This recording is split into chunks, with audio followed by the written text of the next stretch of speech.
Welcome to From the Therapy Room, Psychology of Mind and Body. This is where we examine the mind with precision, the heart with honesty, and our patterns without avoidance. Nothing here is rushed and nothing here is shamed. Everything here is worth understanding. Today we are exploring the inner critique and how it forms through attachment and our early fear of losing love. We don't need to prepare for this space, we only need to arrive here. So let's begin slowly. When things become quiet, when the distractions soften, and when you are alone with yourself, what is the first voice you hear? For many people, it isn't sadness, it isn't anxiety, it isn't even confusion, it is evaluation, a commentary, a running assessment of how you're doing, how you should have handled that better, or what did you say that, or why did you say that? That was not unnecessary. You always do this. And it sounds so familiar, then you don't even recognize it as a voice anymore. It feels like you, but it isn't you. It is something that developed in you, and it developed for a reason. The inner critique did not emerge randomly, it formed in relationships. Attachment psychology tells us something very profound. We learn how to relate to ourselves through how we were related to. If your feelings were welcomed, you learned that emotions are safe. And if your distress was inconvenient for your caregiver or for your parents for that matter, you learn to minimize your distress. And if approval came when you achieved, you learned that performance creates belonging. You cannot belong to certain people or to some group of people until unless you're not going to perform at a certain level. If connections was unpredictable, you learn to monitor yourself very carefully. Children are executively attuned to tone. They notice when a parent withdraws. They notice when affection becomes conditional. They notice when emotions create discomfort. And because children depend on attachment for survival, they do not blame the environment. They adapt themselves. They might think like this or feel like this. If I'm easier, they will stay. Or if I'm exceptional, they will approve me. Or if I don't need much, I won't be disappointed. These adaptations are intelligent. They are brilliant actually. But they come with a cost. And the cost is internal pressure. And the pressure becomes the critique. So now imagine a child who senses the approval fluctuates. Someday warmth, someday distances. The child grows hyper awareness. They scan tone shifts, they analyze facial expressions, they replay conversation internally like anything. And as adult, these children might look like overthinking texts, replaying arguments inside their mind, apologizing excessively, and feeling responsible for other people's moods. And when something feels unstable, the critique activates. Don't mess this up. Say the right thing. Fix it quickly. Because the critique believes it is preserving connection. Now imagine another child, one who learns that vulnerability does not reliably bring comfort. Maybe emotions were dismissed, maybe independence was praised early, maybe strength was valued over sensitivity. The child learns, handle it alone, needing his weakness. Don't rely too much on people or on parents or on other caregivers. As an adult, this child might look like difficulty asking for help. He will feel discomfort with dependency, minimizing his or her hurt, pushing through exhaustion. And when closeness intensifies, the critique whispers, don't need too much, don't become dependent, stay in control. Different attachment patterns emerge here. Some underlying fear, something like that. If I'm not careful, I will lose connection. So the critique is not attacking you, it is protecting attachment in a way. But here is where it becomes painful because the critique uses shame as a tool, and shame is very powerful. Shame says there is something wrong with you, and when you believe that, you try to fix yourself constantly. You improve, you adjust, you strive, you perfect. But perfection never feels secure because the standard keeps moving. And you may even notice this is success, you achieving something really meaningful here. So instead of asking resting, you start thinking, now I have to maintain this.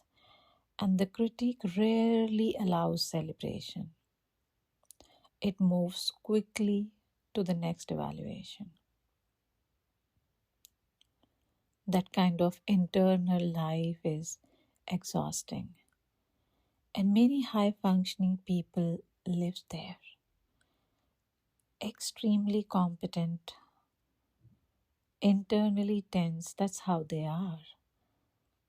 They are praised for their resilience, but inside, they really don't feel safe. They rarely feel safe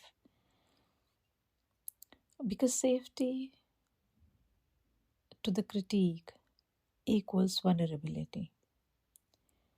And vulnerability once felt risky, so they make it really more personal. Think of a recent moment where you felt emotionally unsettled.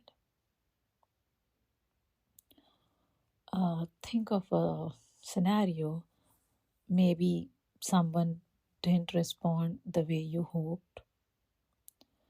Maybe you sensed distance. Maybe you felt overlooked. So, what was your first internal reaction? Was it something like that hurt? Or was it you're being dramatic?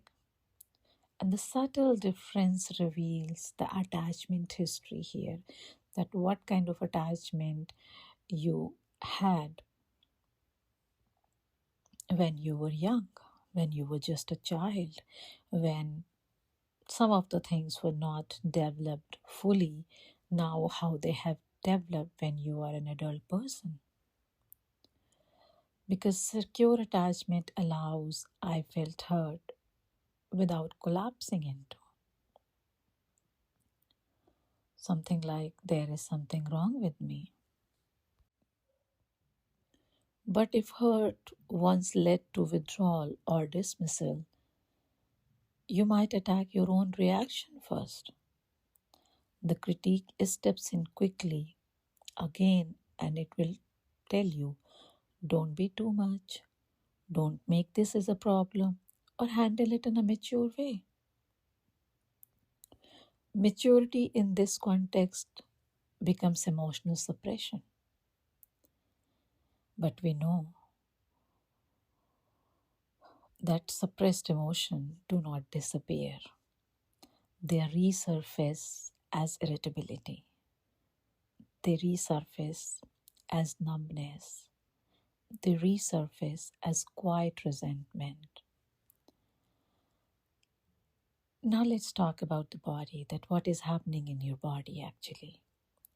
Because attachment is not just physiological. It is physiological, not just psychological. So when connection feels threatened, your body respond before your thoughts do. You might feel your chest tightens, your stomach drops, your breath shortens, and that physical shift is ancient. It's not like that something new is happening or something new you're noticing.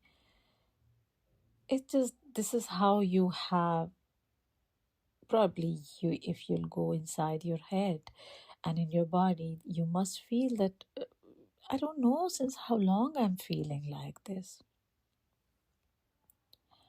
It is your nervous system scanning for safety.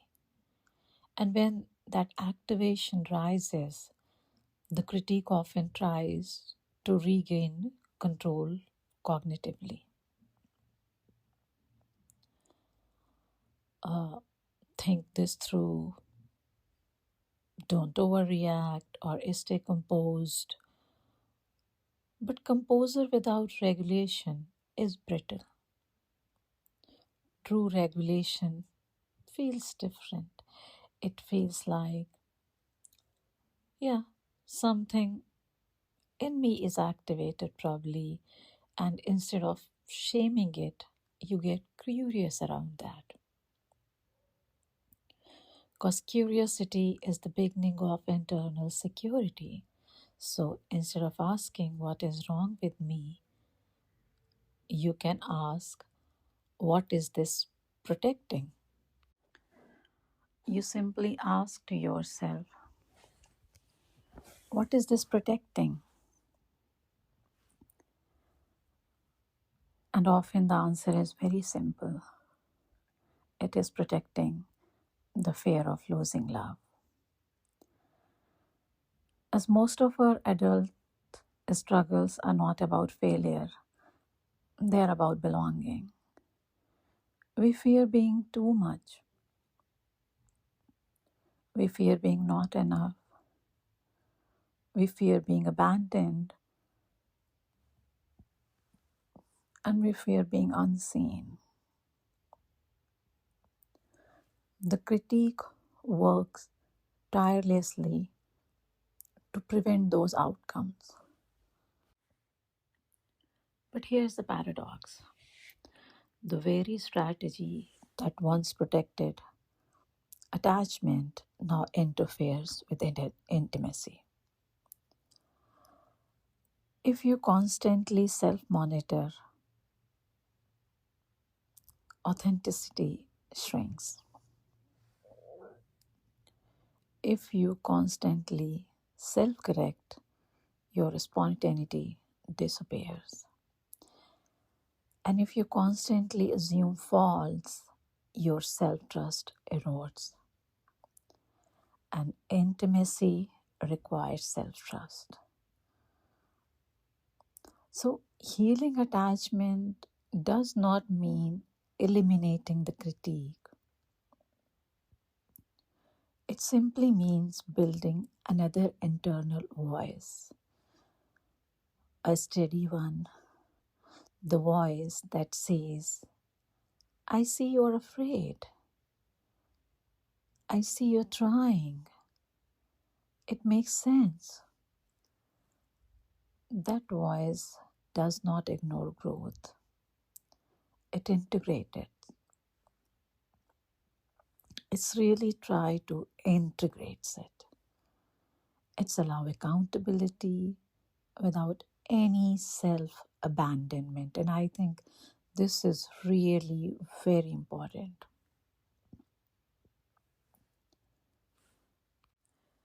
And this is where therapy and deep self reflection becomes really transformative.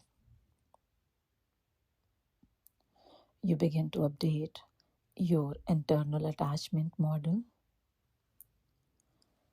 You learn that connection can survive imperfection. You learn that disagreement does not equal abandonment. You learn that vulnerability does not automatically lead to rejection. And slowly, the critique's urgency decreases. Not because it was defeated, but because it is no longer alone in protecting you. You became your own regulating presence, and that is very profound.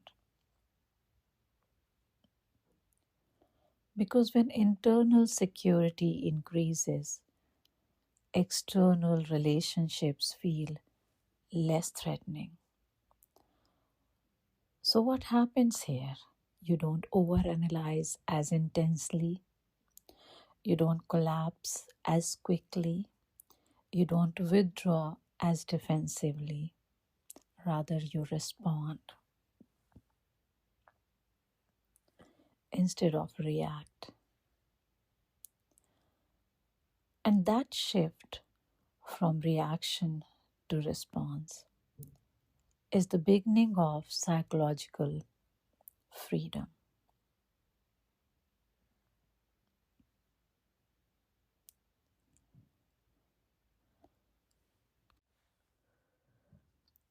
So, this week, I want you to experiment with something small.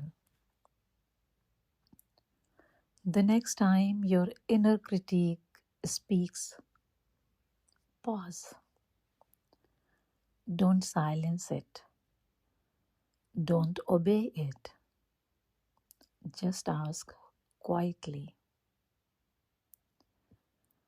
what are you afraid would happen if I didn't push myself right now?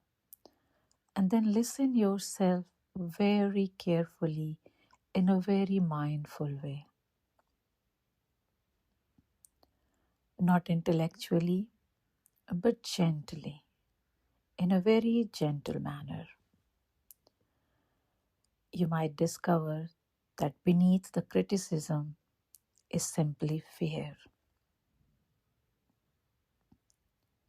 Fear of losing connection, fear of not mattering, fear of being alone,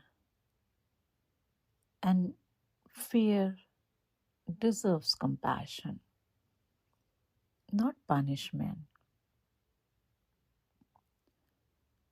You're not flawed for having a critique.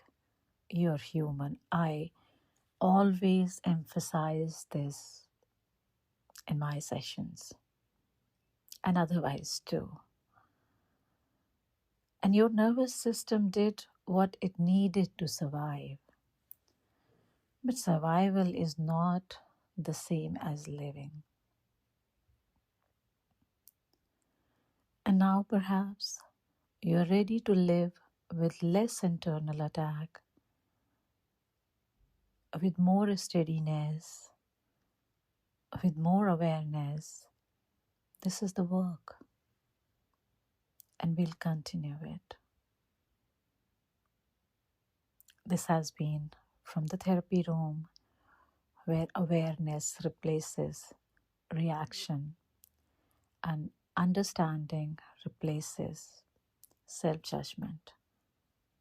So, with what is true, there is, and this is where healing begins. See you next time, sitting right beside you.